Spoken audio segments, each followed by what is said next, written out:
Don't have sex. Don't ever have sex. That's what abstinent-only educators want you to teach your teenagers. Sex is everywhere in our society. It's on our TV, it's in our news channels, it's in our music. Everybody has something they enjoy to do that says sex is a fact of life. But when it comes to education, they tell you it's a dirty word. Abstinence-only education is crippling obstacles to our young people making informed decisions when it comes to their sexual education. Abstinence-only education causes higher rates of pregnancy in teenagers. It is a waste of government money, and it has been known to not be effective.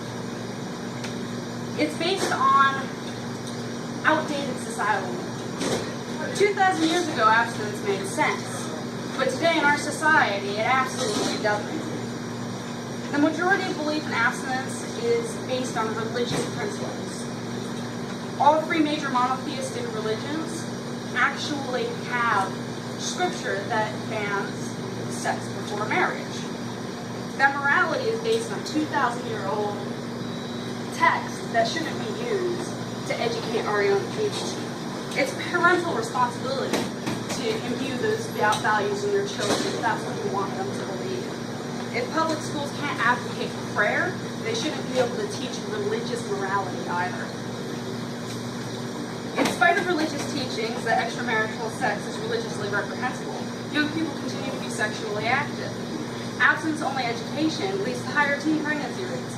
In states that mandate abstinence-only education, there is a higher rate of pregnancy in teen girls than states that teach comprehensive sexual education.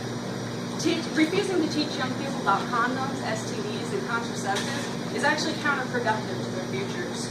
States that mandate this take into account socioeconomic demographics and things like that, but it still doesn't make a difference when it comes to comparison.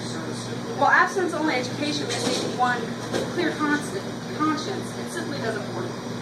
A study done by the U.S. State Department shows that no matter what type of sex education teenagers get, the same amount tend to have sex. Likewise, these teens are likely to have the same amount of sexual partners regardless of what kind of education they receive. Abstinence-only education may encourage teenagers to engage in risky activities such as anal sex and other things that might cause problems with their health in the future. Based on facts presented here, I believe the answer to abstinence-only education is simply to say no. We need to teach children comprehensive sexual education in order to ensure that their futures are bright.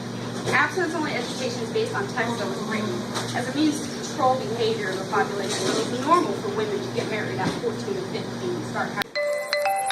Society has changed, and the high rate of teen pregnancies today can be directly tied to refusing comprehensive education. Teens will have sex. You'll have sex, abstinent education or not. As a society, it's important to fight this practice that went out of date with women's rights and suffrage and stuff like that. It's time to say no to ineffective methods and stop abstinence-only education. Okay, pan around.